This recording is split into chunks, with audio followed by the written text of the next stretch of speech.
Jackie pesan, Su, esok kau jangan pakai baju merah tau. Sambil tunjuk sweater jenis kait warna merah yang Su tengah pakai masa tu.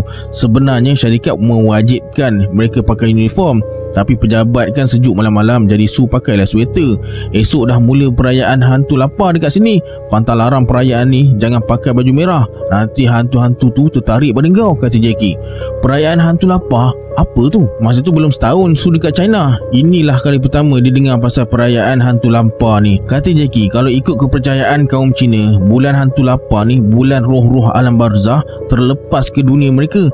Ada banyak pantang larang masa bulan ni. 2-3 malam kemudian nak dijadikan cerita, Su terlewat pergi kerja.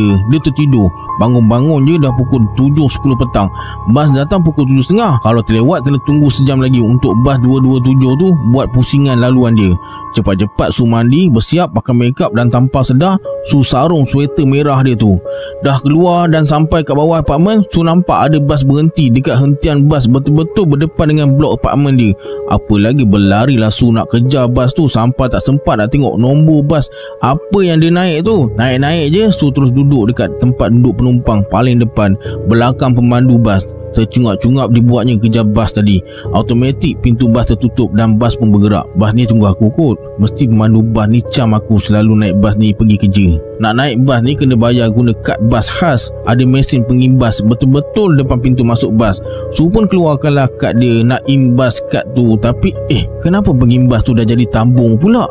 Su tanya pemandu bas, macam mana nak bayar tambang ni sebab Su tak bawa duit tunai. Tak apalah dik, esok je adik bayar. Sekali dengan tambang esok.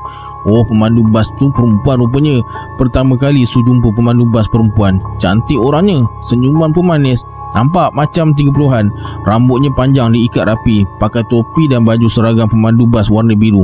Su ucaplah terima kasih banyak-banyak pada pemandu tu dan sempat minta maaf sebab sebelum ni bas yang dia naik ada mesin pengimbas. Lepas tu baru Su teringat, bas ni laluan dia ke mana? Silap naik bas ke?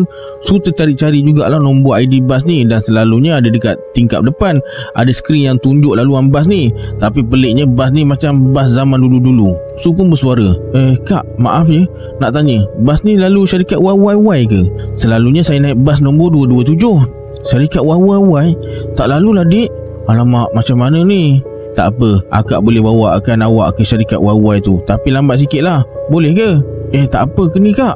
Tak apa, akak tak kisah. Lagipun akak bosan juga tiap-tiap tahun asyik lalu jalan yang sama je. Sekali-sekala nak juga beralih angin.